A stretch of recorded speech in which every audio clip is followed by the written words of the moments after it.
Shavkatjon bir yaxshi hot-dog ochib beruvdi, endi pirojkaga o'tib ketdi. Assalomu alaykum. Keling, Abdurasul aka. Charchamayapsizlar? Savdolar yaxshi. Zo'r, Allohga shukr, yaxshi aka. Manzillar 3 kabinat bitak. 3 kabinat bitak, Madaniyat saroyining oldida. Faqat pirojka bormi, yana nimalar bor? Yo'q, Abdurasul aka, pirojkalardan tashqari norinlik mutaxassisdan olib kelib, somsalarni yo'lga qo'yib qo'ydik. Hozir 4 xil somsa ham chiqarishyapti. Bundan tashqari, biz endi hamma hokimiyatning oldidagi shaurma deb biladi. Shaurma Dvorets Madaniyat saroyining oldiga ko'chgan. Bu yerda hozir hot-dog, gamburgerlarni ham ishga qo'yib qo'yganmiz. Fast food ham bor, ha? Fast foodlar ham ishga tushdi. Mana pirojka qilayotgan aka qo'li shirin ekanda, chunki tanish keyin kim edi bu bola? Bu yigit Nozimjon oshnam bo'ladi. Bu Jahongir aka bozordagi mashhur Jahongir akaning shogirdlaridan. Ko'p yillik shularda shogird bo'lib yurgan yigit. Rashkachini ham mutaxassisni olib keldik, xudo xolasa. Geldi. Omadinglarni bersin do'stlar. Shaurma ishlayapti ekan.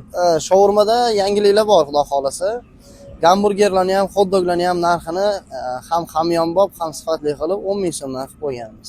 Hot-dog ham, gamburgerlar ham mijozlarimiz kelib xarid qilsa xursand bo'lamiz. Yo'q.